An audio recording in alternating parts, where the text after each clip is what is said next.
Aujourd'hui, je vais vous parler un peu du psaume 4. Mes amis, frères et sœurs, chers amis, il est plus qu'important de vous parler en ce jour aujourd'hui le pourquoi le psaume 4 a été écrit. Le psaume 4 est traditionnellement attribué à David. Le titre hébreu du psaume le présente comme un psaume de David, même si, comme pour plusieurs psaumes, nous ne pouvons pas prouver avec certitude que David en est l'auteur historique. Pourquoi le psaume 4 a-t-il été écrit? Le contexte semble être celui d'une période de détresse et d'opposition.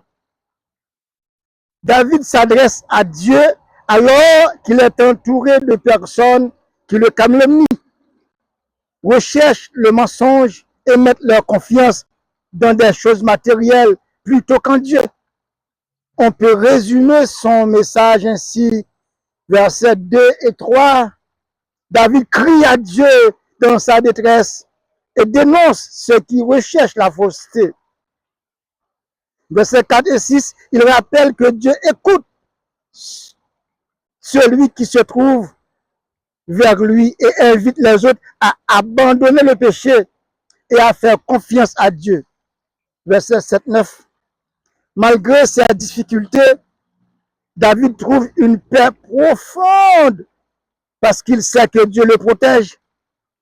La dernière idée est particulièrement forte. David dit qu'il peut se coucher et dormir en paix parce que Dieu seul lui donne la sécurité. Quel était le but du psaume? Le but du psaume 4, bien-aimé, est donc à la fois une prière et une déclaration de confiance. David montre que la paix ne dépend pas nécessairement de l'absence de problème.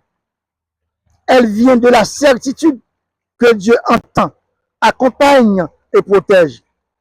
Le verset 9 résume très bien le psaume. Je me couche et je m'endors en paix, car toi seul, Éternel, tu me donnes la sécurité.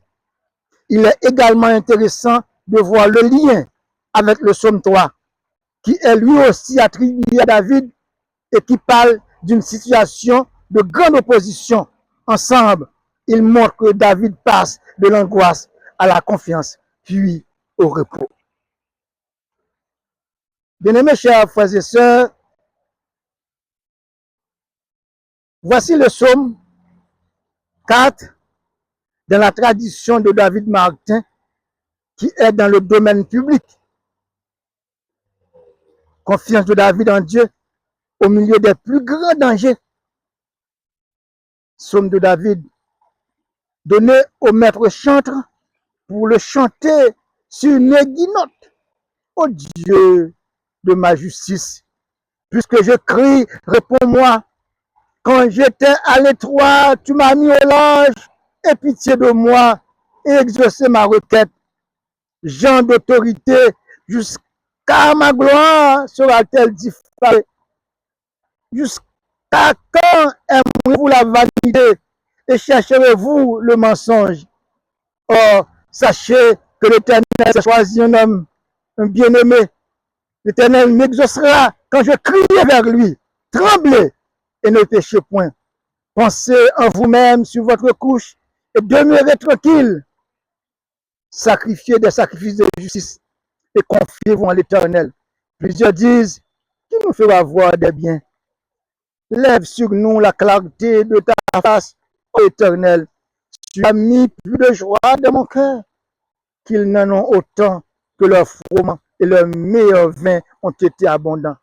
Je me coucherai et je dormirai ainsi en paix, car toi seul, ô Dieu, me feras habiter en assurance. Oui, bien-aimés chers frères et sœurs, David nous permet de comprendre qu'il a de l'espoir en l'Éternel.